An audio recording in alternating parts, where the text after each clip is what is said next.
नमस्कार दोस्तों, बाजार हाट न्यूज़ चैनल के एक नए एपिसोड में आप लोगों का स्वागत है। दोस्तों, तारीख है 10 मई 2020 और यहाँ पर 11 मई 2020 यानी कि सोमवार के लिए निफ्टी और बैंक निफ्टी इंडेक्स के एनालिसिस करेंगे। देखेंगे दोनों इंडेक्स किस लेवल पे खड़ा है दोस्तों, कहाँ सपोर्ट ले रहा है, कहाँ रेजिस्टेंस ले रहा है। तो चलिए शुरू करते हैं एनालिसिस। वीडियो और एनालिसिस पसंद आए तो जरूर लाइक कीजिएगा। देखिए 9390 राउंड नंबर की बात करें तो 9400 आप देखा आप लोगों ने कि 8 तारीख को बिल्कुल उसी लेवल से ओपन हुआ और वहीं से ये गिरने लग गया।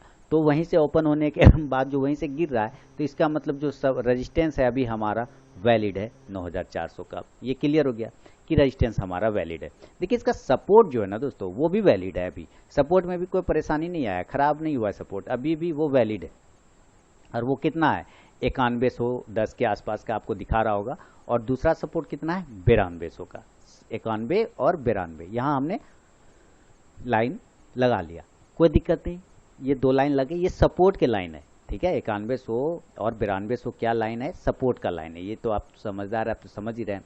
तो हम यहाँ पे सपोर्ट लिख लेते हैं। नीचे 9100 और 9200 का एक लाइन है हमारे पास इंपॉर्टेंट सपोर्ट का। ऊपर जो रेजिस्टेंस है ये 9400 का दिख रहा है।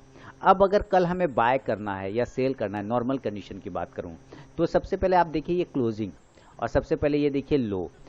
क्लोजिंग किया है 9251 पे, ये क्लोजिंग पॉइंट है, और लो पॉइंट है 9238 पर। क्लियर है। कितने पॉइंट का डिफरेंस आ रहा है आपको पता है, कितने पॉइंट का डिफरेंस आ रहा है, 13 पॉइंट का डिफरेंस आ रहा है। इतना ही पॉइंट का ना, तो 13 पॉइंट का जो डिफरेंस आ रहा है, कोई डिफरेंस है क्या, नहीं है। तो हम क्या मानेंगे, क्लोज इक्वल टू लो या लो इक्वल टू क्लोज, यही है ना। तो जिसका भी लो इक्वल टू क्लोज होता है उसकी पॉसिबिलिटी क्या होती है, डाउनफॉल की पॉसिबिलिटी होती है। रिजल्ट क्या आएगा, low equal to close equal to down, है ना। Low equal to close equal to downfall की संभावना ज़्यादा आती है। तो कल भी निफ्टी अगर आपको डाउनफॉल आता हुआ दिखे तो कोई बड़ी आश्चर्य की बात नहीं है। लेकिन कहाँ, हम सेल तब तक नहीं करेंगे दोस्तों जब तक ये 9220 के नीचे ट्रेड नहीं करे, हम सेल नहीं करेंगे। और ज़्यादा सेफ अगर आपको ट्रेड करना है तो 9200 के नीचे सेल करिए, तभी जाके एक अच्छा पोजीशन बनेगा। तो हम सेल बिलो क्या लिखेंगे, हम सेल बिलो की बात करेंगे अगर निफ्टी में तो क्या लिखेंगे, 9200 के नीचे सेल करना है, ठीक है। 9200 से लेके 9220 का लेवल है, उसके नीचे हम सेल कर सकते हैं।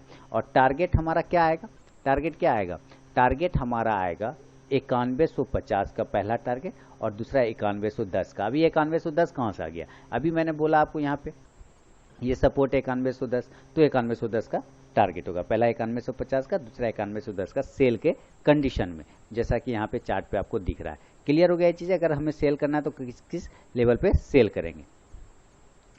उसके बाद जो हम लोग बाय साइड में देखने की कोशिश, सेल का लेवल आप लोगों ने नोट कर लिया नॉर्मल कंडीशन में। अब हम बाय साइड की बात करेंगे। तो बाय साइड देखते हैं कहाँ जा रहे हैं हम लोग बाय साइड में। अब देखिए बाय हम तब तक नहीं करेंगे जब तक कि ऊपर का रेजिस्टेंस ब्रेक ना हो। तो ऊपर का रेजिस्टेंस, पहला रेजिस्टेंस कौन सा है, 9300 का है, और सेकेंड रेजिस्टेंस कौन सा है, 9400 का है। तो अभी हमारा क्लोजिंग कहाँ पे है, 9250 के पास क्लोजिंग है। तो 9300 एक रेजिस्टेंस लेवल है। तो हमें क्या फ़ायदा, जब 9250 से 9300 के बीच में ये अटक जाएगा तो हमें क्या फ़ायदा, कोई फ़ायदा नहीं। हम वेट करेंगे, जब ये 9300 के ऊपर सस्टेन करेगा तब हम बाय साइड का पोजीशन बनाएंगे, बाय का 9300 के ऊपर बाय करना है। और टारगेट इसी तरह से 9350 का और 9400 का आपको देखने को मिल सकता है निफ्टी में। ये एक नॉर्मल कंडीशन की बात का। अगर हम गैप अप और गैप डाउन की कंडीशन की बात करें तो सबसे पहले गैप अप देख लेते हैं और उसके बाद फिर गैप डाउन देखेंगे। अब देखिए हम गैप अप की बात करते हैं। गैप अप अभी हमारे पास 9251 के पास क्लोज है। मैं इसमें 9300, चूंकि आपको रेजिस्टेंस पता है 9300, तो मैं वही मानने का मेरा विचार है। और दूसरा रेजिस्टेंस है 9400। तो अब 9400 भी अगर हम मानते हैं तो मेरा सेल का व्यू बनेगा। अगर डायरेक्ट गैप अप में ओपन होता है 9300 तब भी मेरा सेल का ही व्यू बनेगा, ठीक है। अब 9300 पे मान लेते हैं कि 9400 पे ओपन ना होकर 9300 पे ओपन हो जाए, 9300। तो चलिए 9300 पे लाइन लगाते हैं। ये लग गए 9300 का लाइन, ये मैं थोड़ा बड़ा कर देता हूँ। 9300 देखिए, 9300 इस कैंडल और इस कैंडल का हाई पॉइंट है। अब ध्यान से देखिए 9300 इस कैंडल का हाई है और इस कैंडल का जो ओपनिंग प्राइस है, क्लोजिंग प्राइस है, उससे जस्ट ऊपर का है। अगर ये 9300 के पास भी डायरेक्ट ओपन होता है तो हम बाय कंडीशन में नहीं जा सकते। अगर गैप अप में ये 9300 के ऊपर भी ओपन होता है तो हम नहीं जा सकते। क्यों? क्योंकि आप देखिएगा इसके बाद जस्ट एक छोटा सा पॉइंट इसने बनाया और उस पॉइंट का जो हाई पॉइंट है कितना है, 9346 का है। यानी हमारे पास 9300 के पास ओपन होने के बाद 9346 से लेके 50 तक का एक रेजिस्टेंस है। इसीलिए अगर ये गैप अप में ओपन होता है 9300 के पास तो हम इसको वेट करेंगे 9350 के ऊपर सस्टेन होने का। अगर आप बहुत फास्ट ट्रेडर हैं और ये आपको लगता है कि 9300 से ओपन होके अपर हाई बनाता जा रहा है, हायर हाई बनाता जा रहा है, तो 9350 के लिए बाय का पोजीशन तो आप यहीं पे बना सकते हैं 9300 के पास ऊपर की साइड में। लेकिन अगर सेफ खेलना है तो आपको 9350 के ऊपर 15-20 मिनट कैंडल को सस्टेन होने दीजिएगा। उसके बाद 9400 के टारगेट के लिए वेट करिएगा।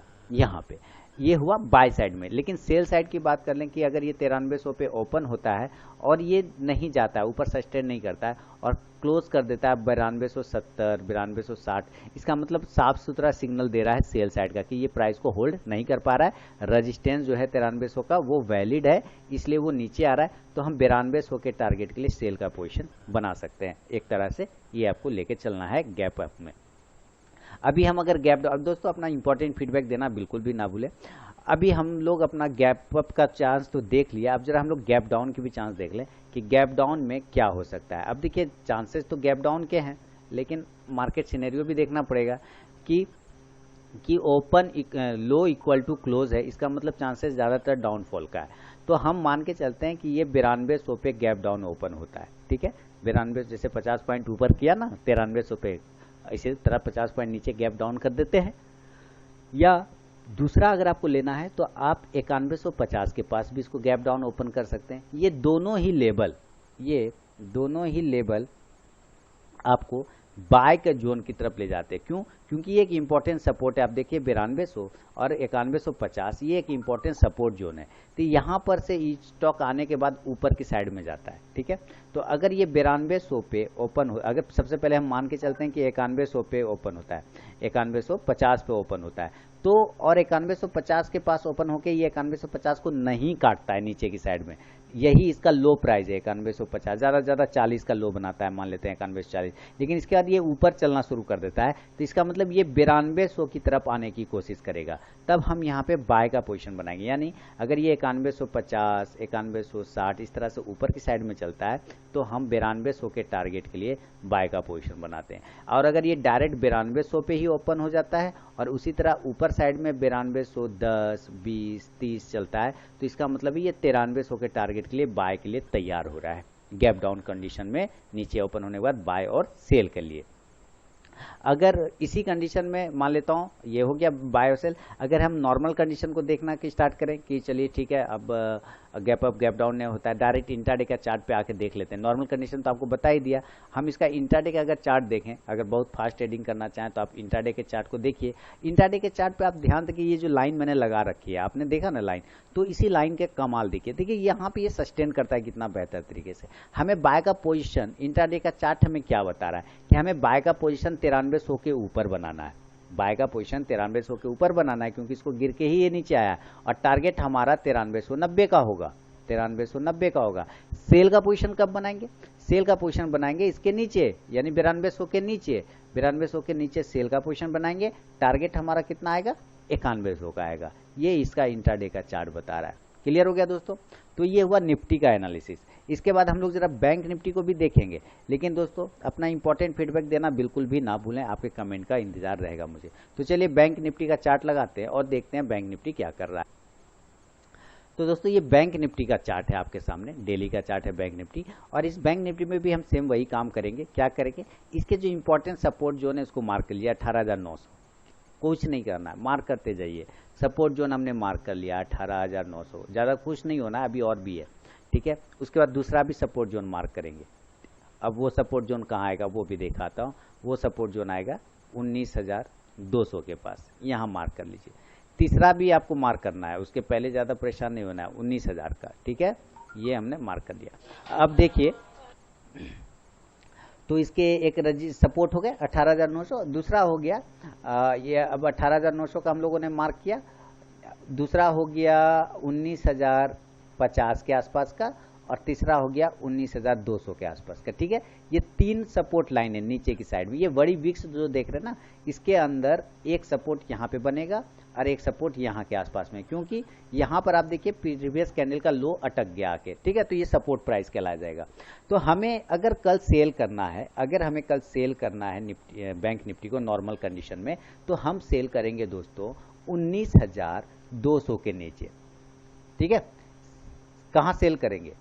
19,200 के नीचे सेल करेंगे। एक ये सपोर्ट टूट जाएगा, हम यहाँ से सेल कर देंगे।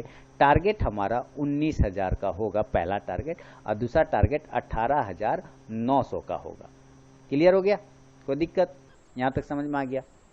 चलिए, अगर हमें बाय करना होगा ऊपर की साइड में, तो बाय हम तब तक नहीं करेंगे जब तक कि ये ऊपर की साइड में 19,500 को या 19,600 को ब्रेक ना करे। अगर ये 19,500 से 600 को ब्रेक करता हुआ आपको दिखता है, तो हम एक बार 20,000 के टारगेट के लिए बाय का पोजीशन बैंक निफ्टी में बना सकते हैं। लेकिन दोस्तों याद रखिए, कोई भी पर्सनल बाइंग और सेलिंग की सलाह यहाँ पे नहीं है। ट्रेड करने से पहले अपने फाइनेंशियल एडवाइजर से जरूर सलाह मशवरा कर लें और अपनी भी रिसर्च एनालिसिस जरूर कर लें। तो ये चीज़ें आपको ध्यान में रखना है। अभी देखिए, हम गैप अप और गैप डाउन के कंडीशन की बात कर लें। तो गैप अप की बात करते हैं, तो हम यहाँ पे गैप अप लिख देते हैं। गैप अप में अभी 19,300 के पास में क्लोज है। मैं मान के चलता हूँ ये गैप अप 20,000 पे हो जाता है। ठीक है, मैं मान के चलता हूँ 700 पॉइंट ऊपर गैप अप हो रहा है, तो 20,000 का लेवल पे ओपन है। अब 20,000 की बात करूँ तो यहाँ पे ओपन हो रहा है, लेकिन उतना ऊपर ओपन होने की पॉसिबिलिटी तो नहीं है, लेकिन मार्केट है, कुछ भी हो सकता है। उसके पहले एक गैप अप्स की संभावना बनेगी, तो 19,750 के पास है। तो सबसे पहला मैं इसको काट दूंगा और मैं 19,750 के पास में गैप अप होने की संभावना देखता हूँ कि यहाँ तक अगर गैप अप होता है तो क्या करना। यहाँ पे भी अगर ये 19,700 पे भी अगर ये ओपन होता है, तो हमारे लिए बाय का पोजिशन तब तक नहीं बनेगा। 19,750 के पास भी अगर ओपन होता है तो बाय का पोजीशन तब तक नहीं बनेगा जब तक कि ये ब्रेक आउट ना कर दे। किसको? 19,800 को। अगर ये 19,800 के ऊपर ब्रेक करके क्लोज करेगा, तब हम 20,000 के टारगेट के लिए बाय का पोजीशन बनाएंगे। ठीक है, लेकिन अगर ये 19,750 के ऊपर निकल के 19,800 को ब्रेक नहीं करता है तो हम ट्रेड नहीं करेंगे। और उसी तरह अगर ये 19,750 पे गैप अप ओपन होके अगर ये नीचे की साइड में काट देता है प्राइस को, किस प्राइस को काट देगा? 19,700 को या 19,690 को या 19,680 को। ठीक है, अगर ये 19,700 को काट देता है या 19,690 को या 80 को काट देता है, तो हम सेल का कंडीशन बनाएंगे। और टारगेट क्या होगा? 19,000 का टारगेट होगा। ये चीज़ें समझ में आ गई आपको? कोई दिक्कत नहीं है गैप अप में बाय और सेल का कंडीशन। चलिए बढ़िया। अब हम गैप डाउन की बात करेंगे कि अगर गैप डाउन पे मार्केट ओपन होता है, बैंक निफ्टी ओपन होता है, तो क्या करें। देखिए, गैप डाउन की बात करें तो जो क्लोज प्राइस है या लो प्राइस है 19,285 के पास में, मैं मान के चलता हूँ ये वाला जो सपोर्ट है 19,000 के पास ये ओपन हो रहा है। मैं मान के चलता हूँ कि मार्केट कल 19,000 के पास बैंक निफ्टी ओपन होगा। अगर ओपन होगा तो आपको टेंशन की बात नहीं, यहाँ से आपको बाय करना है। आप देख रहे हैं कितना तेज बाउंस आया, एक बार, दो बार, है ना। यहाँ तेज बाउंस आता है, इस लाइन पर क्या है, तेज बाउंस आता है। तो अगर ये 19,000 पे ओपन होता है डायरेक्ट और ऊपर की साइड में 19,100 को अगर ब्रेक करता है, तो हम बाय का कंडीशन बनाएंगे, बाय अबव 19,100। और टारगेट इस कंडीशन में हमारा कितना होगा? 19,600 का, और दूसरा टारगेट होगा 20,000 का। ये क्लियर है गैप डाउन में। लेकिन अगर ये गैप डाउन में 19,000 पे ओपन होके ऊपर नहीं काटता है 19,100 को, और नीचे की साइड में 18,900 को काट देता है, 18,900 को काट देता है, तो हम सेल का कंडीशन बनाएंगे। और टारगेट हमारा क्या होगा? देखिए 18,950 का ये लेवल है, उसके नीचे आ रहा है तो इसका अंदर कमजोर हो जा रहा है। अगर ये कमजोर हो जा रहा है तो इसका मतलब हम 18,500 के लिए सेल का पोजीशन ले सकते हैं और 18,300 के लिए भी ले सकते हैं। ये गैप डाउन में बाय और सेल के कंडीशन बैंक निफ्टी के। इसको हटा देते हैं और इसका इंट्राडे का चार्ट 15 मिनट का चार्ट लगाते हैं और ये सारे लेवल को रहने देते हैं यहाँ पे। चलिए अब हम इसका 15 मिनट का चार्ट लगाते हैं और यहाँ पे चेक करते हैं। देखिए 15 मिनट के चार्ट पे क्या बता रहा है। 15 मिनट के चार्ट पे बिल्कुल ये अपने नियर सपोर्ट जो मैंने अभी आपको चार्ट पे दिखाया करके बिल्कुल उसको ब्रेक करने की कोशिश कर रहा है या वहीं से बाउंस करने की कोशिश कर रहा है। यानी कि 19,200 के नीचे अगर ये निकलता है हम सेल का पोजीशन बनाएंगे, टारगेट 19,000 का हो जाएगा, टारगेट 19,000 का। अगर 19,000 के नीचे निकलेगा तो 18,900 का टारगेट आपको यहाँ पे साफ सुथरा देखने को मिल सकता है। दूसरी बात, अगर हमें बाय करना है तो हमें बाय 19,600 के ऊपर करना होगा। बाय का कंडीशन कहाँ बनाएंगे? 19,600 के ऊपर। उसके पहले हम बाय का कंडीशन नहीं बना सकते, तब उस कंडीशन में हम 20,000 का टारगेट के लिए वेट कर सकते हैं, 20,000 के लिए। तो ये दोस्तों निफ्टी और बैंक निफ्टी पे मेरा अपना व्यू है। और अगर वीडियो एनालिसिस पसंद आता है तो जरूर लाइक कीजिएगा, कमेंट सेक्शन में अपना इंपॉर्टेंट फीडबैक दे सकते हैं। मिलता हूं दोस्तों नेक्स्ट वीडियो में, तब तक के लिए धन्यवाद।